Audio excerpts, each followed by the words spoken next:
kuruhusu watu wa nyumba nyingine watutengenezee. Tunajitengenezea na tulitengeneza that very day. Ndio maana jana mliona mambo ilikuwa vulai. Na ilikuwa vulai sana. Na itaendelea kukua vulai. Na ni one time. Na ile mkutano nilikuwa pale. Cherargei hii haikuwa AI. Huku kwa hata Didmus alienda kwa choo akajiambia mimi ndo Sifuna. Wewe asante sana Mr. Speaker. Asante. Kwa majina ni Naomi aka mrembo wa Sifuna, mrembo wa one time. Na Mr. Speaker, nikianza na hii mada ya ati wanataka mambo ya Oparanya. Oparanya mambo yake Western tulisahau venye alitoa kwa kiti ya ugavana. Tulisahau. Saa hiyo Oparanya hata hizi simama kiti ya MCA na apewe kura Western. Hakuna mtu anaweza pewa Oparanya kura. Kama mnataka mpoteza hiyo kitu, ati mnataka kutumia Oparanya awaletee Waluya kwa meza. Waluya walishaenda na Sifuna. Hakuna mahali Oparanya atatolewa Waluya. Waluya wote tumekuwa kimilili jana.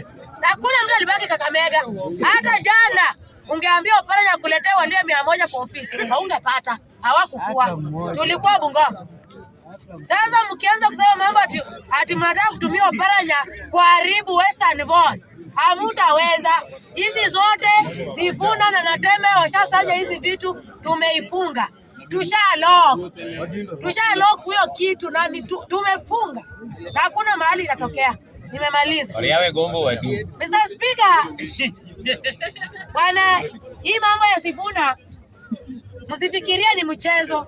Mnaweza iona kama mchezo, lakini this is a serious wave coming. And it's very serious. Very much serious. Ukiona mahali penye Babu Owino wako, a very intelligent person, someone who is very smart upstairs, jua hapo mahali kuna kitu mzuri. Hapo penye Babu wako kuna kitu mzuri. Sasa hii mambo yenye mnatembeza propaganda, Babu alikuwa mistreated. It is just a misunderstanding of the protocols. But hiyo mambo tulitengeneza sisi wenyewe. Mambo ya nyumba yetu ni nani unakuja kusema ni yeye? Ile mkutano ilikuwa na watu, sio AI. Niko sure hata huyu tourist alipita na ndege pale akitoka Sabaot. Aliona na akaamini. Sabaot.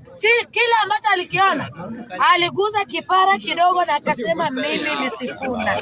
Na akanyamaza. Na akapita karibu Nairobi. Kukuja kuwatch news. Aone Sifuna anaongea nini. Na aliona.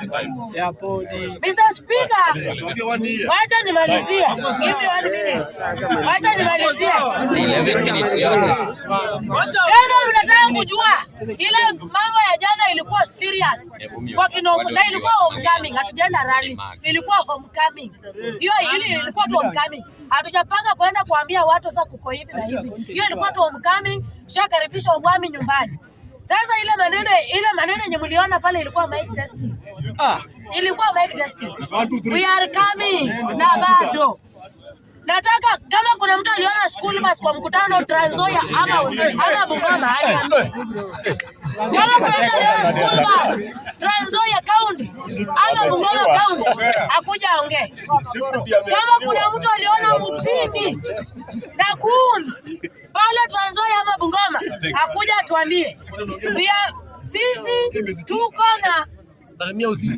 tuko na agenda ambayo inaweza ika watu pamoja. Sio watu wa kubebwa na school buses. Sio watu wa kulipwa 200 na mipini. We have a strong agenda ya kuleta wananchi wenyewe. Sio mambo ya kubeba watu na school buses. Sio mambo ya kubeba school buses. Unabeba watu unapeleka kwa mkutano. Sisi tuko imara. Na chama imesimama. Mambo ya kusema watu walinda wananchi hawana chama. Kutuleta tutawapanga. Asante sana.